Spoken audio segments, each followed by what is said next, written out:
It's KK84, turn up, it's official.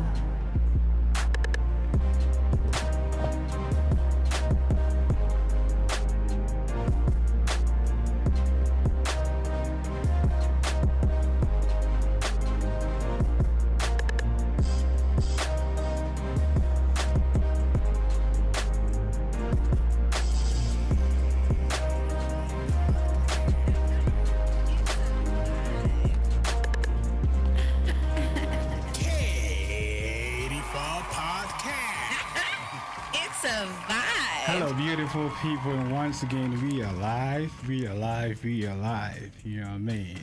I'm your host, Kenna the Greatest, and you always know how we go. Right, so I got with me in the studio a special guest to have a real, honest, and insightful conversation on the show today. But you know what?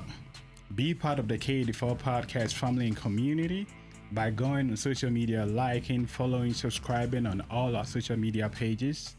And then, hey, get connected and stay tuned. Stick around. The show returns right after this. It's a vibe. K84 podcast.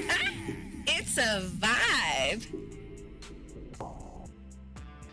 Hello, guys. Welcome back. Right. You know what? We're going to have a great conversation today. And let my guest introduce herself. She's a singer, a songstress. You know what?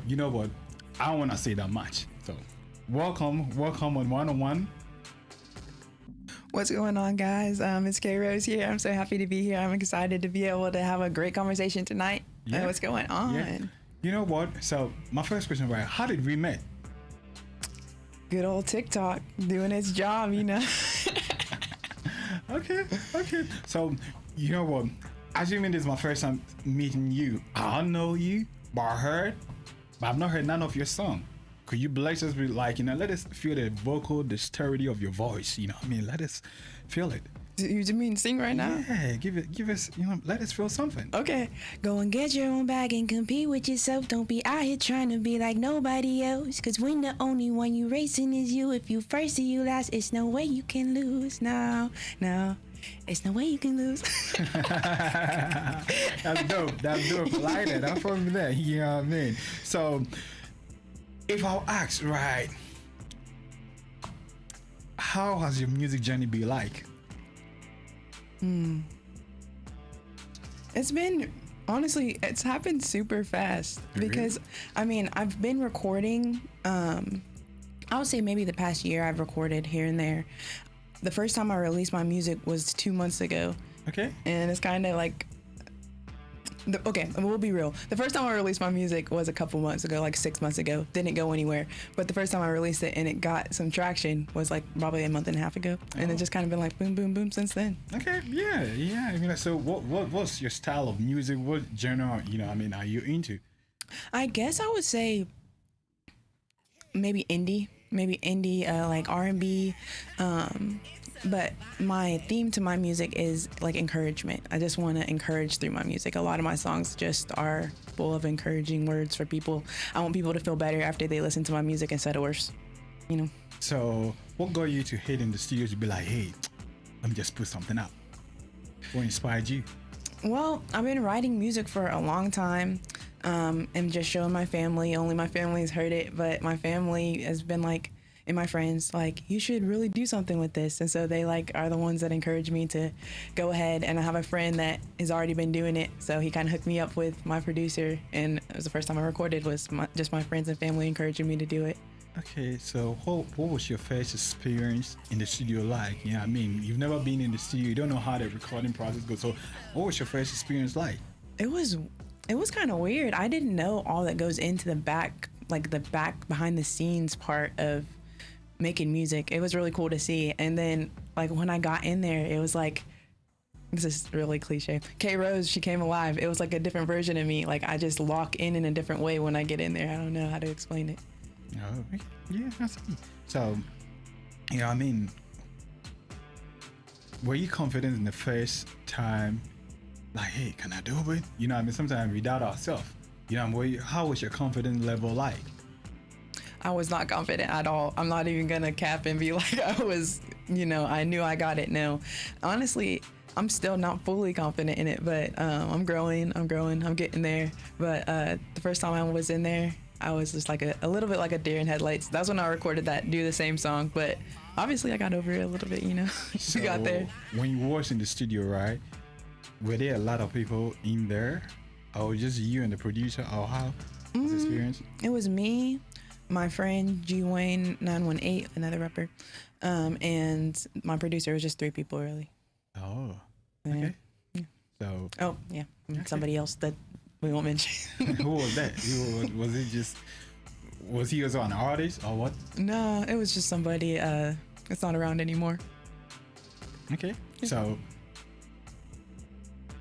I knew a little bit about you, but for the sake of the audience and people who don't know much about you, you were singing in the church. How long have you been singing in the church?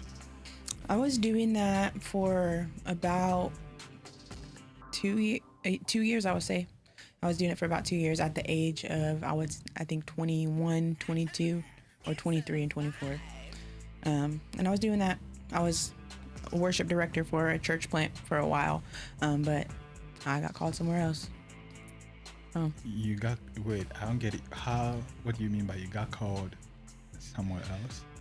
It just wound up not being the place for me. How? This is a deep one. Sometimes God puts you in a place for a season, and then he takes you out of that place when that season's up, and that's exactly what happened. Oh, really? Yeah, that's what I believe, at least. Okay, so you mean God called you on the phone? Or how did God call you? Like, did he call you to 918 or 911? How did God call you? I'm curious. I just want to know. I think he was speaking to me through my spirit. I can feel it in my spirit. This wasn't the place for me anymore. He didn't call you on the phone? No, it wasn't a phone call. Are you sure it wasn't a phone call? I'm sure it wasn't a phone I call. just question. I'm curious. No, it wasn't a phone call, but he speaks to me through my spirit.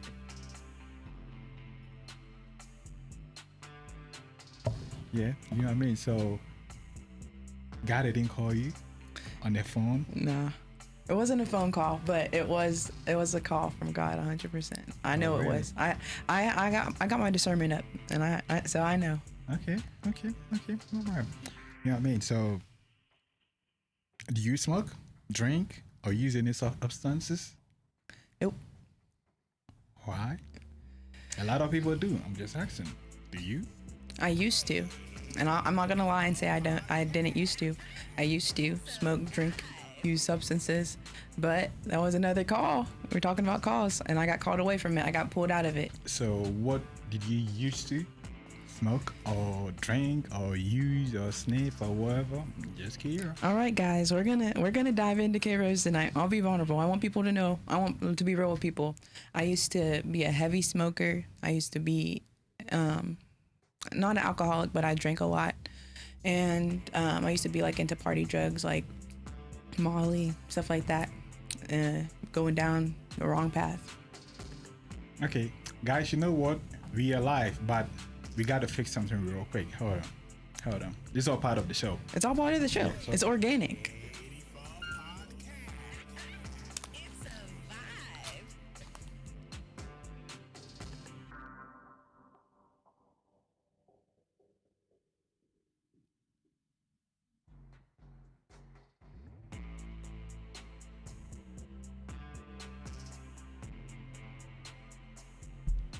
Okay, guys.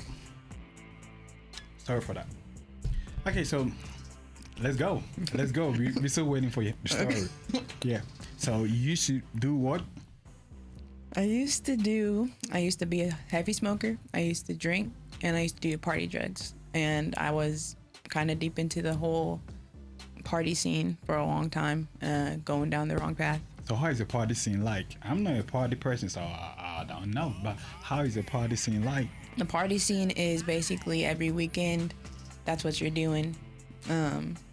That's kind of what I was living for, was the week. Like, I didn't do it during the week. I wasn't like that, but living for the weekend so I can just have that break, what I thought was a break, which was those substances and just doing that stuff. And I'm just being real. I'll be real. I'll open the book. You want me to open the book tonight? I'll open the book. Yeah, for sure. You know what I mean? Hey, your story will encourage somebody going through stuff. Yeah. And, you know what I mean? To heal. So, Yeah.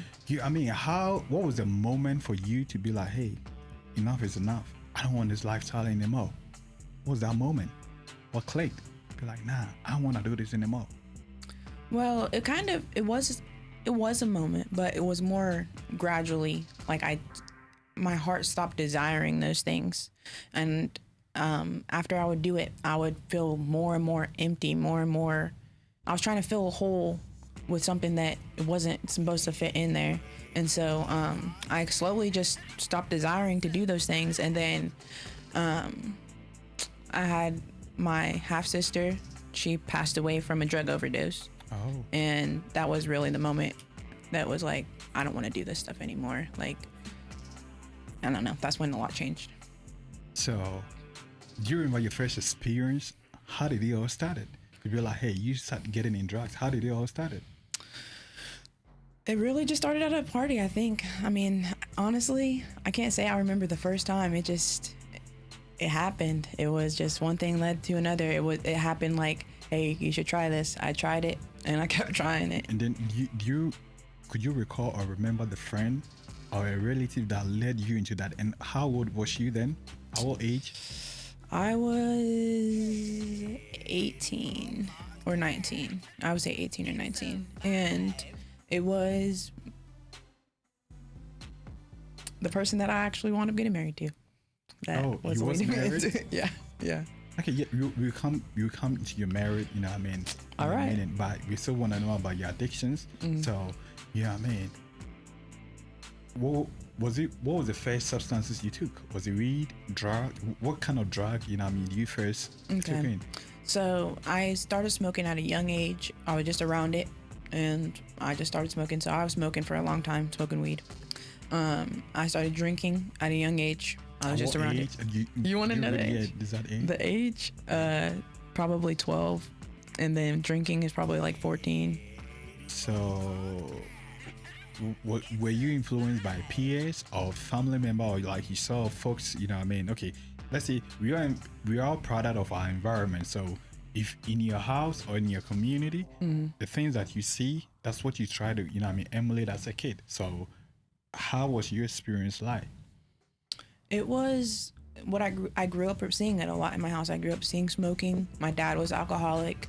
And so, like you said, you see it as a kid and you put two and two together, think it's okay to do when you get older. Or you're like, okay, what's wrong with this? I see this going on, you know? And so I think that you don't always have to be a product of your environment, but at that age, I was a little bit of a product of my environment. So you saw what was going on in your family or, you know, your environment, and then you just chose. So was your mom also drinking or smoking, or you mentioned your dad, but was your mom aware of, hey, this is what, you know what I mean, you doing?